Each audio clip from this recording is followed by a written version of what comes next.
Bienvenidas y bienvenidos a Huella Directiva, el podcast donde hablamos con líderes que están cambiando la forma en que las empresas entienden su impacto climático.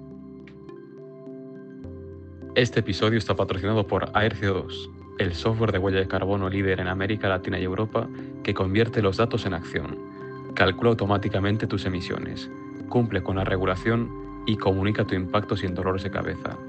Y por Grupo Tante, son una compañía internacional de servicios técnicos especializada en consultoría, ingeniería y arquitectura en más de 100 países.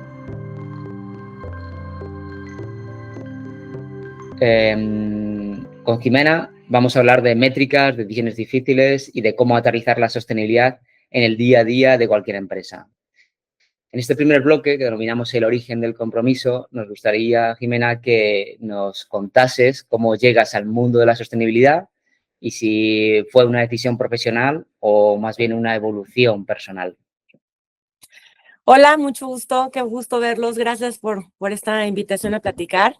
Pues les cuento que cuando yo empecé por una decisión personal.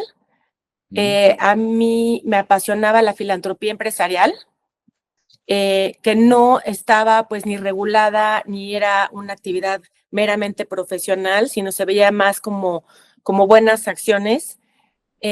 Decidí estudiar comunicación para después hacer un poco de mercadotecnia social y trabajar con las empresas para que se adentraran de una forma profesional a la ayuda social y se dejaran de dar donativos y todo ese tipo de cosas y nos empezaran a perfilar de una forma profesional. Fue difícil porque pues no se usaba, no se conocía, estaba muy sesgado, ¿no? La parte en la que una empresa trabajaba con las organizaciones de la sociedad civil estaba muy sesgado, ¿no? Generalmente era por recomendación, etcétera. Y bueno, así empecé. La filantropía empresarial ha tenido un camino importante, toda esta parte de metabolismo social, que ha pasado desde la filantropía empresarial a lo que es responsabilidad social corporativa y lo que ahora ya es sostenibilidad, ¿no?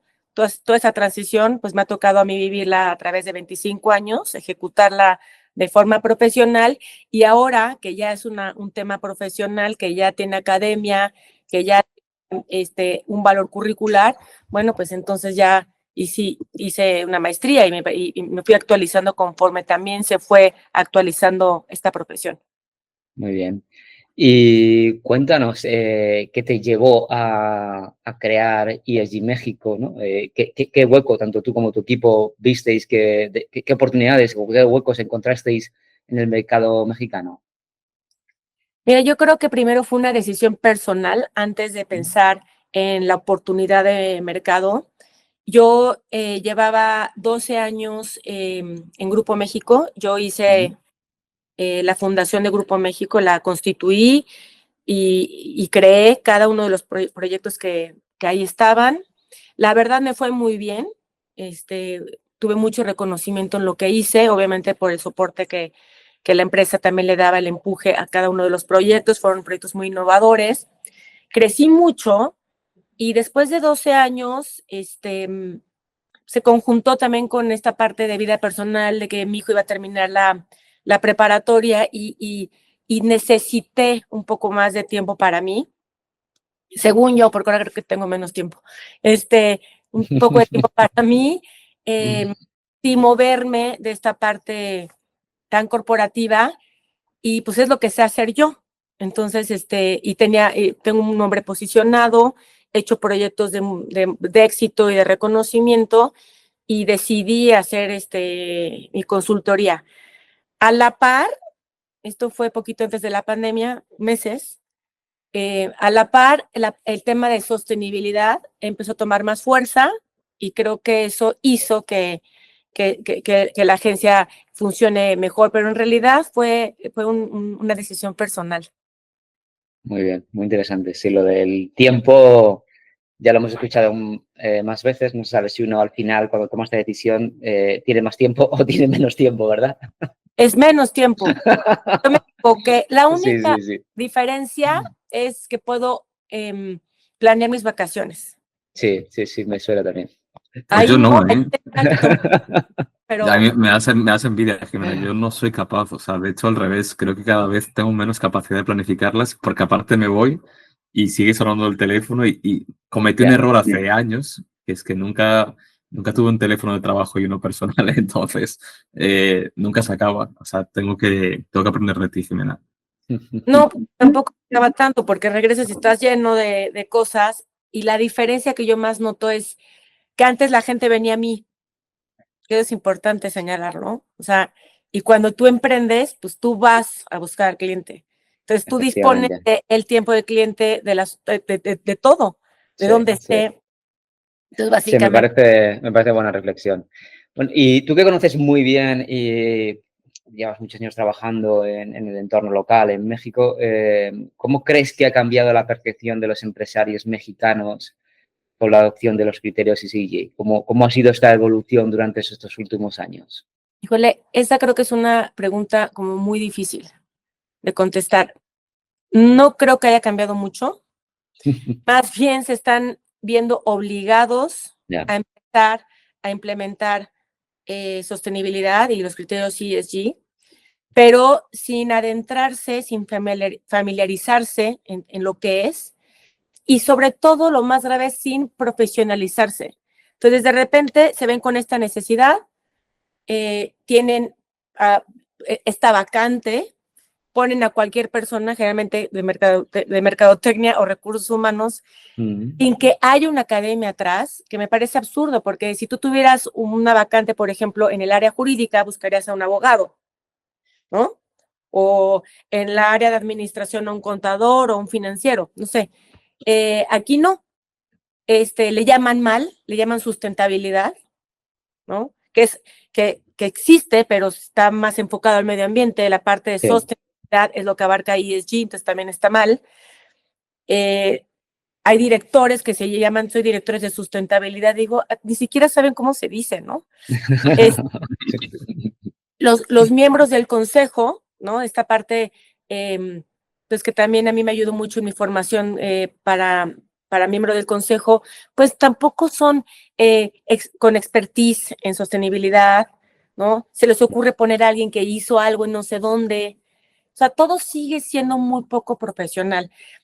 Hay algunos que se ven pues más obligados o más interesados en que se permee hacia toda la corporación el triple valor positivo, ¿no? Esta parte de ESG. Y eso también es parte de nuestros clientes que nos invitan a hacer conferencias y talleres para poder sensibilizar al equipo, ¿no? Y se pueda permear desde la alta dirección hacia abajo. Pero son los menos, ¿eh? Yo diría que son los menos. A ver, eso yo creo que es algo generalizado. Sí. Nos sucede aquí también bastante cuando hablas con compañías. El año pasado, por ejemplo, bueno, este año realmente, el 1 de enero iba a entrar en vigor una norma europea con mucha afectación, afectaba a más de 50.000 empresas en todo el continente. De repente las empresas se pusieron nerviosas, buscaron cómo resolverlo y la Unión Europea, pues un poco por guerra arancelaria, por situación bélica, etcétera, la puso en un segundo plano un mes más tarde de que entrase en vigor y las empresas que estaban contratando esos servicios desaparecieron de la noche a la mañana. Es decir, no era un compromiso tan propio, ¿no?, que tuviesen en primera persona, sino que era un mero cumplimiento normativo. Que bueno, eso al final la conclusión que uno extrae es o se exige o no se va a hacer, ¿no? Ahí totalmente de acuerdo. Creo que no es una anomalía mexicana, es un sentir muy general, ¿no? A ambos lados del charco. No sé si quizás en otras latitudes, quizás en Norte de Europa, pueda haber un sentimiento y un arraigo hacia estas ideas. No es nuestro caso, por desgracia, ¿no? Pero bueno, creo que tu respuesta tiene mucho sentido. Aquí empezamos un segundo bloque que tiene que ver un poco ya más con la parte práctica, con lo que estamos haciendo en el día a día, sobre todo lo que hacéis vosotros como consultores, al final tenéis que llevar a la gente de la mano, ¿no?, a las empresas. Entonces, yo aquí quería preguntarte, Jimena, un poco, o sea, ¿cómo ayudáis a las empresas, ¿no?, a traducir lo que son compromisos en acciones concretas? Yo te diría que son diferentes acciones y depende de la radiografía que tengamos de la empresa, ¿no? Hay empresas que no se han adentrado en lo absoluto al tema, entonces tenemos que hacer como como una buena observación, tener un buen mapeo de lo que hacen, de lo que no están haciendo, para poder entender dónde está parada la corporación en este sentido.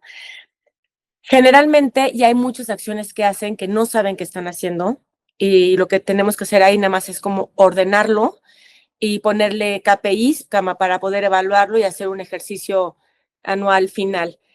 Hay otras que ya lo están haciendo y vemos cómo lo están haciendo y supervisamos toda esta parte de implementación, hacemos un poco de mediciones, ¿no?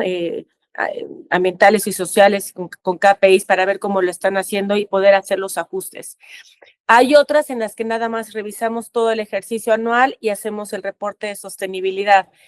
A otras hacemos temas específicos, a lo mejor damos talleres de inclusión y diversidad, a lo mejor nada más conferencias y talleres de lo que es ESG, quizás hacemos nada más medición de huella de carbono o algún programa comunitario, ¿no? Hacemos alianzas para la parte social externa del criterio ESG, hacemos programas de bienestar laboral para los colaboradores para el criterio social interno, hacemos evaluación de la cadena de suministro, evaluación de la gobernanza, o sea, tenemos muchos servicios, ¿no? Y bueno, lo que más nos gusta hacer, lo que más nos apasiona hacer es empezar desde cero, buscar qué es lo que está haciendo la empresa, cuál es el modelo de negocio, de ahí hacer una materialidad importante con todos los stakeholders, ¿no? Grupos de interés, y sobre esa dibujar una estrategia de sostenibilidad que responda a estos intereses de los stakeholders y empezar a implementarlo, marcar KPIs y poder reportar al año. Pero ese ejercicio que es desde el principio al fin, yo creo que es el que más me apasiona. Una pregunta, Jimena. Es verdad que esto no lo tenía planteado de antemano, pero me gustó una respuesta tuya anterior, que comentabas que en muchas empresas abren la vacante y de una forma muy generalista, ¿no? O sea, cuando uno quiere un jurídico contratar a alguien que pasó por una escuela de Derecho, conozco el ecosistema de formación en México. Sé que, por ejemplo, el TEC de Monterrey tiene una ingeniería en ambientales, etcétera. Tú, por ejemplo, en ESG México, ¿cómo logras juntar capital humano, ¿no? O sea, un poco cómo reclutas y de dónde consigues al personal que te ayuda en el día a día. Y con esa pregunta, qué buena pregunta y qué difícil de responder.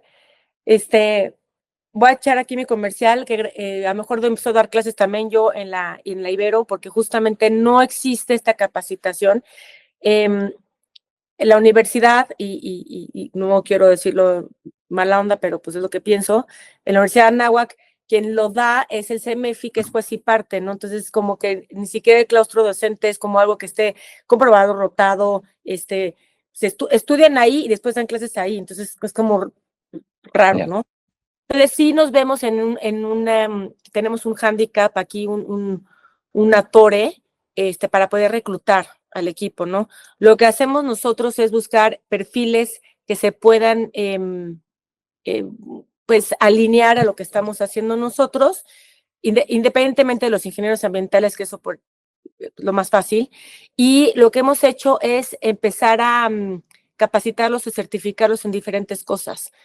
Los metemos a certificarse con GRI o a tomar diferentes cursos, aprender a hacer una materialidad, pero básicamente la capacitación viene desde nuestro core, desde nuestra empresa, porque afuera no hay mucho, más que chiquitos, ¿no? Claro.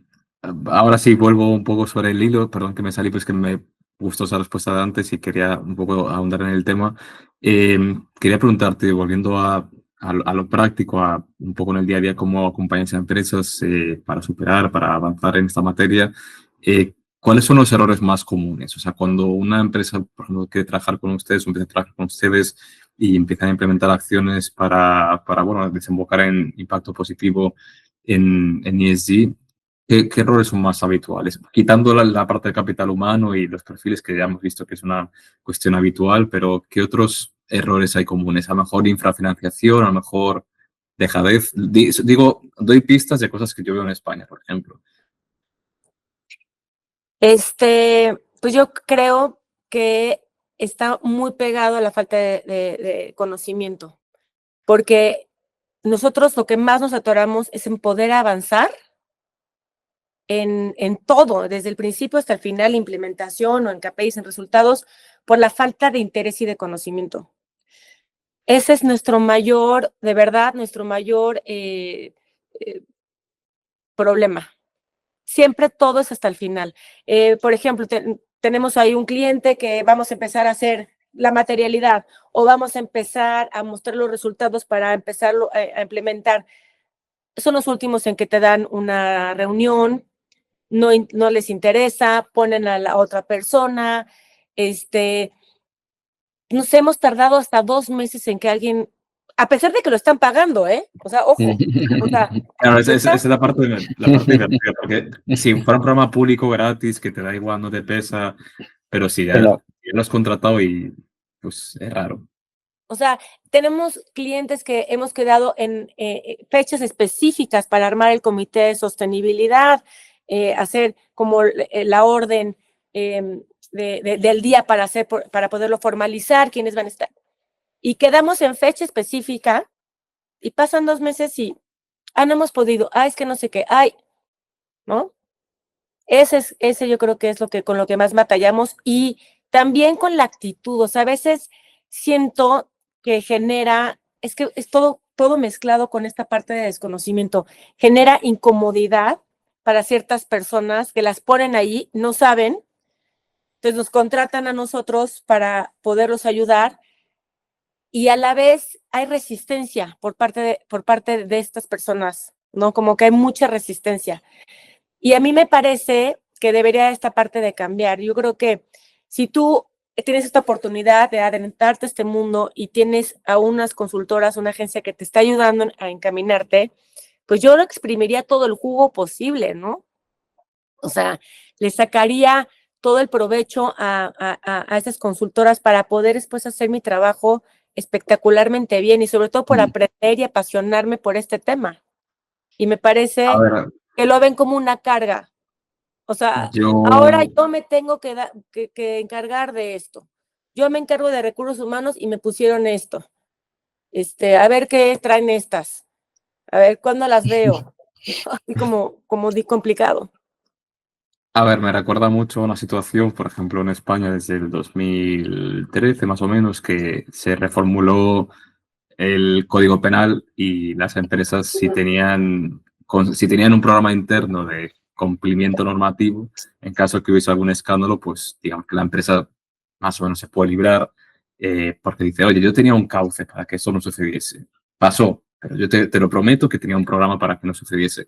Yo creo y veo que muchas empresas, a lo mejor en el momento en el que contrata una consultora como la vuestra, que ya siente que hizo el check y que si alguien le pregunta en un evento, en un espacio, Sí. dirá, estoy con ESG México, estoy trabajando con Jimena, y ahí se acabó, ¿no? Que quizás sea solamente un statement. Y con esto aprovecho también un poco para ligar la última pregunta que tengo en este pequeño bloque, que es, ¿qué tan difícil es traer a la conversación a empresas tradicionales? Entiendo que quizás empresas más actuales, startups, etcétera, que tienen otra mentalidad y porque también a lo mejor están vinculados a Estados Unidos, fondos de inversión que les piden ciertos compromisos, pero y la empresa tradicional mexicana, que es la mayor parte del mix de la economía del país, ¿cómo te los llevas, Jimena? ¿Cómo te los llevas hacia ESG? Bueno, antes que nada, quiero decirte que también hay clientes espectaculares, comprometidos. Me quedé Seguro, con seguro. clientes de primera y comprometidos y gente que quiere aprender y de veras nos trae de llaverito para todos lados, acompañándolos en esta intención de aprender, de adentrarse, de hacerlo bien, etcétera. Y respondo a tu pregunta, yo no sé si es más fácil con una empresa tradicional, porque las tradicionales están muy esquematizadas, saben trabajar muy en orden. Sí.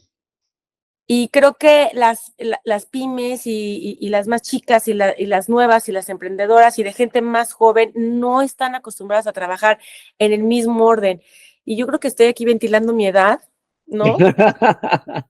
Porque ya estoy grande, pero de verdad creo que si es generacional, si es cultural, y las empresas tradicionales siguen teniendo muy esquematizado, y eso hace mucho más fácil poder trabajar y poder permear lo que se está haciendo, ¿no? Hacia abajo, porque creo que eso es de los retos más difíciles, cómo desde la alta dirección puedes permear lo que estás haciendo hasta el último eslabón y a todos sus grupos de interés. Y creo que si lo tienes ordenado, muy bien esquematizado como antes, es más fácil. Sí. Tiene mucho sentido, la verdad. No lo había visto desde la perspectiva, pero evidentemente una estructura que funciona, que lleva décadas, igual 100 años, evidentemente pues es porque sabe transmitir las órdenes y que lleguen a cualquier Y, rincón de la compañía. y fíjate, yo aquí haría una puntualización. A la vez, esas empresas generalmente optan por las Big Four, ¿no? Por esas consultoras grandotas, porque pues es lo que están acostumbrados. Y una agencia boutique, pues es más complicado. Pero también nos ha tocado la empresa grande, tenemos una empresa grande que nos dijo, es que yo no quiero que me manden al ejecutivo del ejecutivo de ¿no? Quiero Sí. que alguien que me conteste, como no le entiendo bien este tema y no sé bien de qué va, quiero que alguien esté conmigo todo el tiempo. Entonces, también esas empresas grandotas que quieren a las Big Four grandes, también hay unas que dicen, no, yo quiero un servicio personalizado, ¿no? Sí. Y eso también creo que es lo que a nosotros nos ha ayudado a poder adentrarnos a trabajar con empresas grandes y tradicionales que quieren tenernos pegaditas porque no conocen bien del tema. Sí, mira, me parece también es una respuesta súper interesante y que ahora iré ahondando en el siguiente bloque. Efectivamente, yo creo que una corporación, una compañía, cuando recurre a una Big Four, que tienen gente fabulosa y tienen procesos de selección hiper exhaustivos y no entra cualquier persona, a pesar de que son grandes contratadores de servicios y de personas, pero es verdad que quizá cuando se recurren a este tipo de compañías, pues quizá viene de empresas que necesitan mucho nombre para asegurar un cumplimiento, ¿no? Y evidentemente una Big Four lo podrá hacer en el detalle mejor o peor, pero arrastra una historia, un nombre, una marca muy potente, ¿no? Con grandes casos de éxito que seguramente los han difundido y los han hecho brillar, ¿no? Y luego hay otro tipo de organizaciones que sí que necesitan dar con personas que les ayuden y que les conozcan de tú a tú. Por eso pues recurren a compañías como la vuestra en la que seguramente tú o tu persona más cercana les podrán asesorar de una manera quizá más directa y quizá más didáctica también, ¿no? No necesitan tanta marca, pero sí necesitan que la persona que sabe esté con ellos, les tutorice. Eso, tutorizar, eso es, creo que es la palabra que quieren saber, no es como que lo dejan y va a ser, no sé, cualquier tema y que lo haga el departamento, ¿no? Sí, sí. Y no quieren cerca, pero también hay una línea delgada entre las auditorías de las Big Four, que no pueden ser juez y parte. Sí, sí, Entonces, sí. nos ha tocado trabajar con EY, porque EY audita Ahorita las cuentas, efectivamente, sí. y trabaja con nosotros para toda la parte de la estrategia y la implementación, porque no puede ser juez y parte. Entonces, creo que esa es una muy buena dinámica, Sí. porque ellos están como en lo grande y a lo masivo, y nosotros estamos trabajando con el cliente, ahora sí, codo con codo, metiéndolos al tema, explicándoles, estando muy, muy de la mano con ellos, cumpliendo para que después ya venga la grande a auditar, ¿no? Y no haya problema. A ver, la parte positiva de todo esto es que hay mercado para todos. Hay mercado para las empresas pequeñas, medianas y para las grandes multinacionales tipo Big Four, que repito, y no es con sentido peyorativo, hacen grandísimos trabajos y tienen gente muy capacitada en todo el mundo, ¿no? ¿Todos son igual de buenos? Seguramente no, como en todas partes. Así Pues es. mira, hilado también con esto, y creo que ya lo has comentado antes, o lo has dejado caer. ¿cómo consideras de importante la alta dirección en la adopción y la creencia de los criterios ESG en las empresas? Es básico. O sea, yo no creo que se pueda permear este triple valor positivo en una corporación si no es por la alta dirección. La alta dirección juega el papel más importante. Son los que hacen que se logren las acciones, son los que deciden. Si ellos no te creen, si ellos no quieren hacerlo, si ellos no quieren invertirle, si ellos no quieren adentrarse, pues no va a pasar nada, ¿no? Y lamentablemente, volvemos al tema del desconocimiento. Muchos piensan que es un costo adicional y no lo es. O sea, hay gente que ha visto también, así como dices que hay mercado para todos, también hay gente que ha visto en esto una oportunidad de negocio que no sabe del tema, que vende, que sabe del tema, que no sabe del tema y que cobra un dineral. Entonces, sí hay como este tipo de resistencia en toda la alta dirección, pero es indispensable. Sin ellos, pues, no. Muy bien. Y dándole un poco la vuelta, hemos hablado de la alta dirección. ¿Cómo ves tú a la percepción en sostenibilidad y en criterios ESG de las nuevas generaciones? Las personas los jóvenes, las generaciones Z, que se están incorporando incluso al mercado laboral, ¿no? ¿Cómo crees que ven ellos estos nuevos criterios de sostenibilidad? Creo que lo ven completamente diferente y son mucho más receptivos, lo entienden, lo ven. Yo creo que sin saber siquiera que a lo mejor tiene que ver con criterios ESG, con temas como los de la igualdad, la equidad, la diversidad, la Sí, la inclusión, el diversidad. bienestar corporativo, perdón, el bienestar de colaboradores, la transparencia en el gobierno, toda la parte de medio ambiente la traen ya la traen.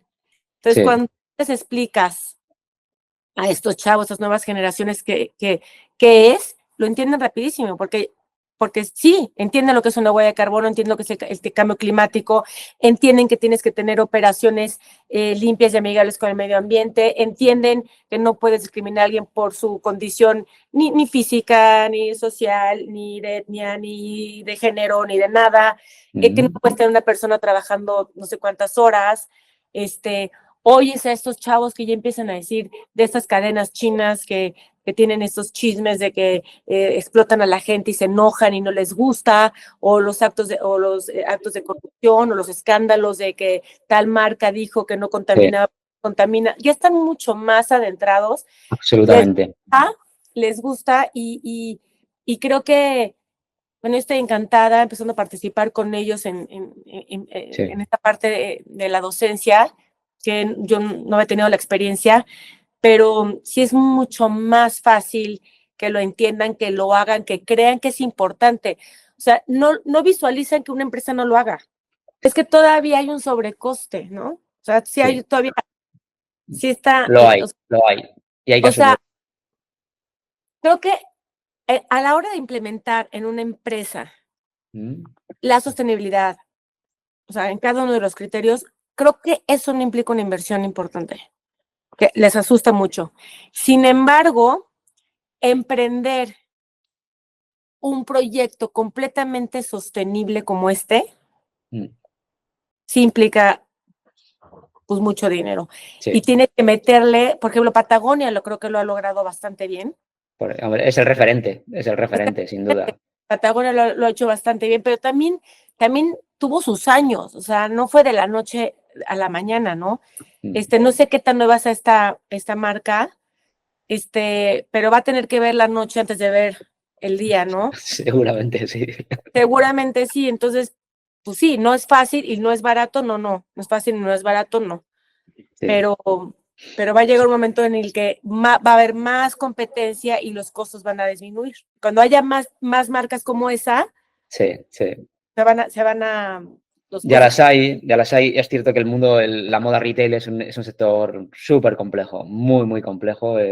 Además, Max también tienen clientes que están relacionados en retail y con enfoque sostenible, y son compañías que cuesta que permanezcan en el mercado. Yo creo que conforme haya más empresas de este tipo, la oferta va a crecer y los costos de producción o de operación van a bajar. Siguen siendo muy altos porque lo hace muy poca gente. Sí. Piensa que las grandes, las empresas que más están innovando en reutilización de hilo, de reutilización de textil, son las empresas de moda. O sea, Inditex, Mango, H&M, son las que prácticamente se están apoderando de estas compañías porque quieren marcar la diferencia desde el inicio, ¿no? Desde la base, desde la materia prima.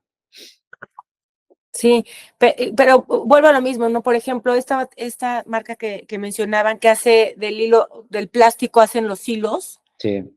Pues eso es un proceso carísimo, porque ¿cuántas empresas tienen ropa que se hace de ese material? Sí.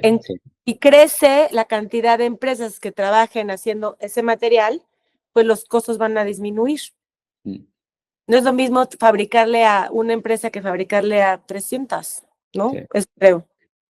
Sí, hay todavía mucho por investigar y por desarrollar. Yo creo que hay un gran camino, ¿no? Y en España hay bastante, bueno, en Europa en general hay bastante sensibilidad en el textil y en la reutilización, ¿no? Por el concepto este del fast fashion, que España y Europa pues es en parte responsable, ¿no? No únicos, pero sí que somos también responsables y se ponen medidas, ayudas, pero quizás, bueno, quizás no es el mejor de los instrumentos.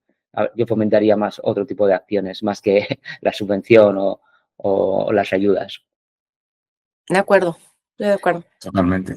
Pues aquí me gustaría un poco ir ya enfocando hacia final, pensando en carta a los Reyes Magos y un poco cosas que no, desde a quién te gustaría que entrevistásemos en una futura ocasión. O sea, tienen que ser personas A las que podemos llegar. A las que podamos llegar. De hecho, por ejemplo, tenemos una dentro de un par de semanas que es la primera que viene por referencia. O sea, otro entrevistado nos dijo que le gustaría que hablásemos con esta persona y esta persona, pues, escuchó la referencia y se animó. También aquí, pues, saber un poco de tu parte qué te gustaría ver, ¿no? En el ecosistema empresarial mexicano de aquí a 5 años, ¿qué te gustaría que sucediese, ¿no? Pues ya puede ser una respuesta desde lo público o privado combinado. Así que bueno, por ahora te tiro estas dos preguntas, ¿no? Un poco, ¿qué te gustaría que pase en los siguientes 5 años? Es carta abierta a los Reyes Magos, puede ser lo que quieras. Y también, bueno, una referencia a alguien a quien te gustaría que hablásemos con ella o con él.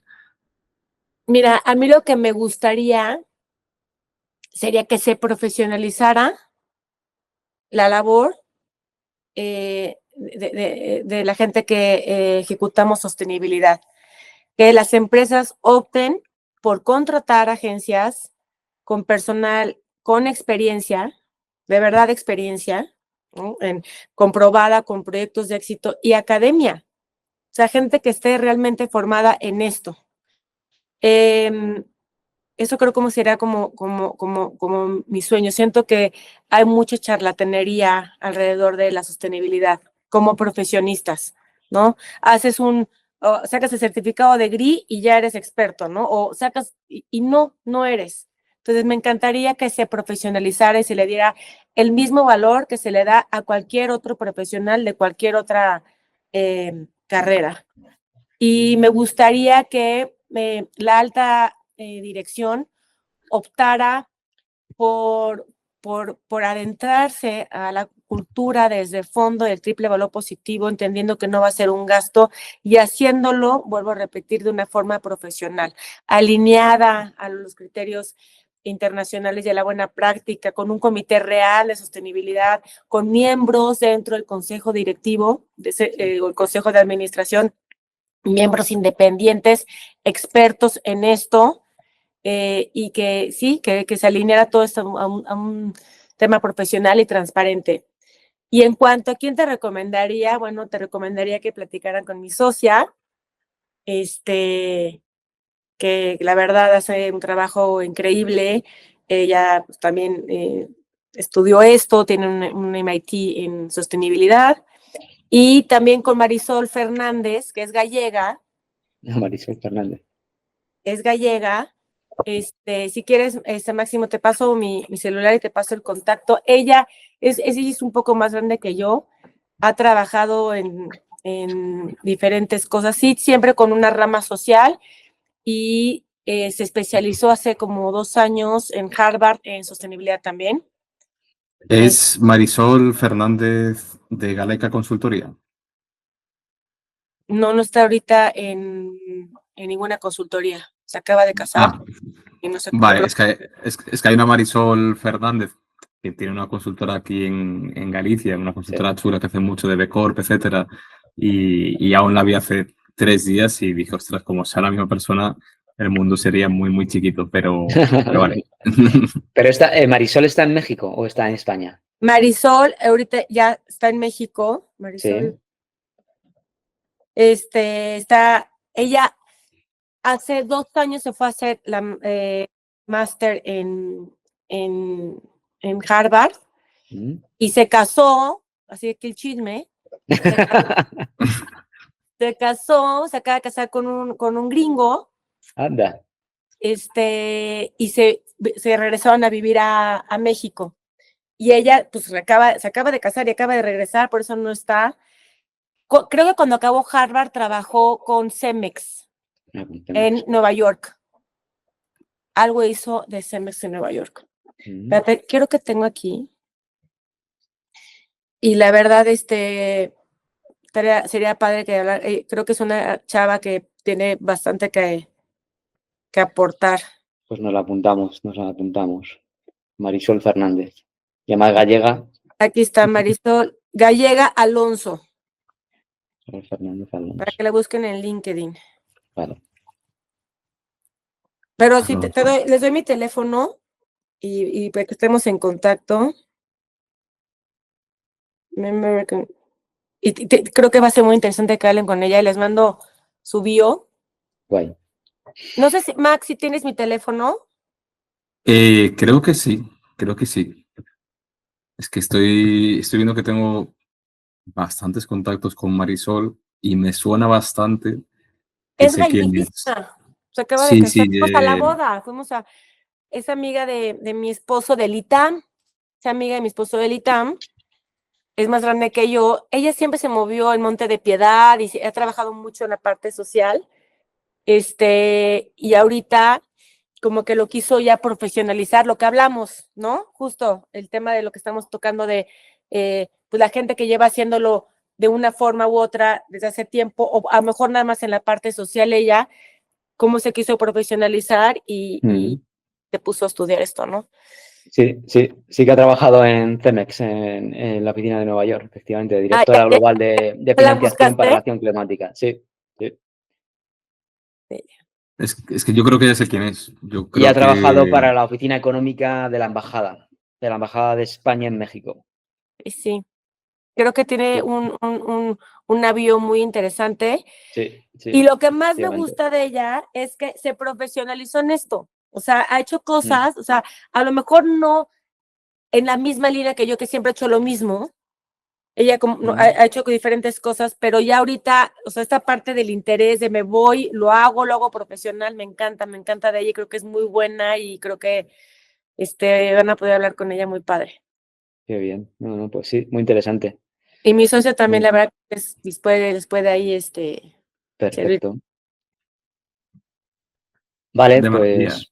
Y tengo muchos amigos también de la maestría, entonces, con mucho gusto. Tengo una amiga que está en BAC Credomatic, que es un banco de LATAM muy conocido. Sí. Y ella maneja el área de sostenibilidad de ese banco. Por ejemplo, también la tengo. La banca siempre. La banca ha estado los últimos años muy activa en temas de sostenibilidad. Yo conozco el caso de BBVA, que además en México es un banco muy relevante. Y apostaron mucho por el concepto de finanzas sostenibles, los green bonds, los social bonds, y con unas apuestas muy importantes a nivel mundial, A nivel mundial. BBVA, por ejemplo, es quien más rigor tiene en la cadena de suministro, Sí. Esta responsabilidad extendida del proveedor la tiene súper clara. De hecho, tenemos clientes que están así como, ayúdenos a hacer este tema. Sí. van a sacar de proveedores, ¿no? Efectivamente, lo estoy viviendo íntimamente estos días. Acabo de superar un cuestionario terrible. Y Sí, eso que me he dedicado a esto, ¿eh? sí, lo hacen yo creo que o sea, a diferencia de otras industrias, sí, la bancaria es la que más está pegando, porque también están los índices, ¿no? Sí, Tus efectivamente. fuertes, ya no te dejan hacer una IPO si no tienes esta parte Absolutamente. de sostenibilidad comprobada. Tienen O sea, muchos requerimientos, hay tienen mucho requerimiento. mucho rigor, Sí, ¿no? sí, es cierto. Y la Unión Europea yo creo que es pionera en esto, y España es el país, o sea, a veces más débil y otras veces más fuerte, pero creo que sigue siendo el país pionero de la Unión Europea, ¿eh? Nos cuesta, pero Sí, nos cuesta, nos cuesta. nos cuesta Yo todavía, ¿eh? ahí, Nos cuesta. sí, tengo, o sea, No, que- creo que también en España se hace mucho de cara a la galería y luego no es tan real. De hecho, como te comentaba al principio, bueno, este año entraba una norma en vigor europea que se echó para atrás y España sacó pecho y dijo, bueno, pues yo soy Mantengo. más guapo que nadie y la mantengo. Y sacó una norma 2 meses más tarde con mucha publicidad, que iba a ser un cambio y que iba... Y la realidad es que fue algo muy, muy tibio, solamente exigiendo alcance 1 y 2, de una forma muy simple para muy, muy poquitas empresas. O sea, fue casi fue incluso contraproducente, porque muchas empresas lo vieron como un relajo absoluto y dijeron, bueno, si esta es la línea del gobierno, no hay ni motivos para adentrarnos en la materia. O sea que no, yo creo que es verdad que España luego destaca mucho en algunas cuestiones de sostenibilidad, sobre todo pues en la generación, por ejemplo, de energía renovable, etcétera. O sea, ahí claramente somos la península ibérica una referencia, Sí. pero en cumplimiento, por ejemplo, de reporting en sostenibilidad, yo no os veo, o sea, todavía nos veo que estamos muy verdes y no en el buen sentido de la palabra. O sea, falta muchísimo. ya, sí. Sí, Muy creo bien. que son muchas cosas, pero ahí vamos. Ahí vamos, ahí vamos. Para los que estamos aquí platicando, somos realmente pioneros en esto. Sí. Somos los que también estamos marcando la pauta para las próximas generaciones y por eso creo que es tan importante hacerlo bien. No, Desde totalmente. la Ese es educación. el problema. Hay mucha cosa ya hecha mal y eso no ayuda. Ya. Eso, por ejemplo, España tiene un registro público de huella de carbono desde el 2014 y no, solo el 11% de la información que está ahí ha sido auditada por una parte independiente.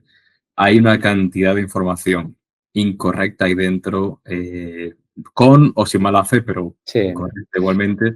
O sea que no. Yo quiero pensar que se hizo con buena fe y para minimizar Claro. el impacto económico que podría conllevar, por ejemplo, el cálculo y la verificación externa de una huella de carbono, el Ministerio creó un registro como, venga, animaros, darnos el dato que tengáis y del buenismo, pues hemos caído en una información que la mayoría no es que esté mal, es que es imprecisa, es incierta. Entonces, entre eso y nada, pues tampoco hay gran diferencia, ¿no? Entonces, hubo buena intención, pero mala ejecución. En México tenemos una cosa, para mi punto de vista, que nos ha entorpecido y ha dañado muchísimo todo este transitar. Y eso sí, grábenlo así, sí, pónganlo. Es este distintivo de empresa socialmente responsable. Ya. Que empieza, ¿no? Por alguien, o sea, bueno, la historia del CMFI ya la conocemos, empiezan a vender estos distintivos porque se venden.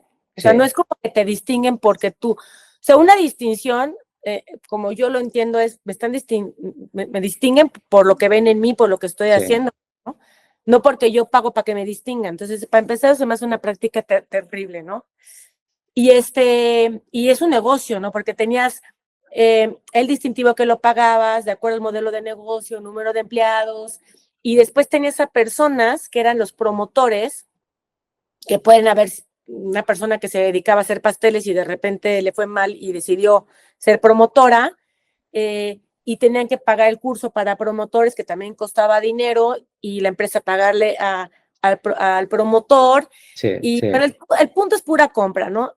Se empiezan a rezagar cuando empieza esta transición también de responsabilidad social corporativa más a sostenibilidad, se empiezan a rezagar, se tratan de innovar y finalmente tratan de seguir vendiendo este distintivo que no tiene ningún tipo de valor de ninguna especie en ningún lugar del mundo, ¿no? Y tenemos clientes que nos dicen, es que quiero el distintivo. No, pues nosotros no lo hacemos, pero te ayudamos en esto, o sea, te importa más a lo mejor reportar conforme a GRI o SASB o no sé. No, eso no me importa, con que tenga el logo y se vea en mi camión, ya con eso. Sí. Entonces, ha hecho muchísimo daño, y es terrible. Aquí en Europa hay una directiva que está pendiente de aprobarse, no sé si llegó a aprobarse y se ha traspuesto al derecho español, Max, no recuerdo, que es el del uso de nombres y de marcas, ¿no? De ecoproducto, ecoambiental, ecosostenible, un montón de palabrería que detrás no hay nada, ¿no? Y eso, evidentemente, pues no ayuda. Hace poco he visto una noticia de estos días, Max, no sé si la has visto, de una gran empresa industrial que ha tenido un certificado de residuo cero. Ya me costaría que una gran industria tuviese residuo cero. Ya me cuesta creerlo, pero lo han exhibido con una entidad de certificación, ¿no? Terrible. No ayuda. No ayuda. Y la gente, o sea, dicen, me sale más barato pagar. Sí. 30,000 que cuesta el distintivo, depende de tu... ¿Qué? Adentrarme y hacerlo bien, cuando no se dan cuenta que puede ser más barato. Y que además hacerlo bien sí te distingue, sí te sirve si vas a levantar dinero, si vas a hacer una IFRS en Estados Unidos, si vas a reportar. Todo eso sí te sirve y esa cosa no te sirve. Sí. O sea, si tú llegas a levantar dinero a Estados Unidos y lo presentas, te van a decir, pues es como si presentas la foto de tu mamá, pues no sirve para nada. Pero bueno, ni hablar. Muy bien. Pues oye, Jimena, ojalá pronto aprendamos a decir que no, a hacer las cosas bien, sí. Para que todos estos esfuerzos por hacer dinero fácil con distintivitos se quite y aprendamos a hacer las cosas bien y que la gente que viene ahora sí para acá, empujando las nuevas generaciones, aprendan desde sus inicios profesionales a hacer las cosas con honestidad, de la forma derecha, porque es lo que más te va a dar al final, ¿no? Totalmente. Pues yo la verdad, Jimena, me lo pasé bastante bien, sobre todo porque entramos en cosas también polémicas. Va a haber mucha tijera, no te preocupes. Siempre la hay. Siempre la hay. Echamos más chisme así. Ya, sí. Bueno, podríamos explorar los casos de greenwashing más o menos. Sí, eso nos daría mucho juego. Eso daría muchísimo juego. Otra cosa es que luego nos pusieran la cruz en otro sitio. Sí. Pero sí, eso sí que da juego. Y en España también hay un sello de gobierno, yo calculo, yo reduzco, que te lo dan gratis. Mandas un Excel con 2 datos, nadie te revisa el dato, dan un mismo, o sea, absolutamente igual, y te mandan un sello con el logo del gobierno de España. Y muchas empresas nos lo piden. Nos dicen, quiero el logo para meter en mi papelería, mi web. Y dices, ya, pero es que hay que hacer cosas. Y te dicen, quiero el logo. Porque ya con el logo... Quiero el logo. No sirve para nada. Quiero el logo. Sí, totalmente. A ver, nosotros intentamos explicarles siempre que, bueno, en el fondo, de hecho, una huella de carbono la acabas calculando y trabajando con la gente de administración, de contabilidad, porque tiene que ver con procesos, compras, etcétera. En el fondo, y nos lo decía el Toriano australiano, que tiene una empresa parecida a la nuestra allí en Sydney, ayudar a una empresa en materia de descarbonización es simplemente ayudarla en materia de eficiencia del día a día. O sea, una cosa va aparejada a la otra indistintamente. Ya otra cosa es luego meternos en cuestiones muy profundas, sustitutivos para una menor emisión, menor intensidad de emisiones, pero lo que es el diagnóstico inicial de huella y plan de descarbonización, la mitad es procesos que llevamos a cabo mal, duplicidades, cosas que no están bien planteadas, trayectos innecesarios, cargas vacías, electricidad consumida más, o sea, es eficiencia, que te lo llevas a pesos, dólares o euros y hasta generas un ahorro. Ya. Muy bien, Bueno. pues hago el cierre ya. ¿O cómo Haz el vas? cierre, haz el cierre. Vale, yo tengo aquí ya preparado mi despedida final, que pues muchas gracias, Jimena, por compartir con todos nosotros pues toda tu experiencia, tu trayectoria en el ámbito de la sostenibilidad y especialmente en México. Gracias a todos vosotros por escucharnos y nos vemos en el próximo episodio de Huella Directiva, donde seguiremos descubriendo cómo liderar sin dejar huella. Gracias. Gracias a ustedes, le he pasado increíblemente bien. Ha sido un placer platicar estos temas. Y Oye, espero- llámanos cuando vas a España, llámanos. Si vas por Sí. Galicia, a Max, si vienes a Madrid, a mí. ¿Sí? Y de Y hecho, a la inversa, cuando vale. vayamos nosotros aquí, Bueno, tú también. vas más. Yo no he ido todavía. Yo Vuelvan a no invitar. conozco México. No me pagan el viaje a México mis jefes. Pero tengo que ir, tengo que ir. Si Lo un día tengo, vienen aquí. lo Y tengo en vuelvan a pendiente. invitar. Feliz de volver a participar. Sí. Muy bien. Pues Totalmente. nada, Pues, muchísimas gracias. genial.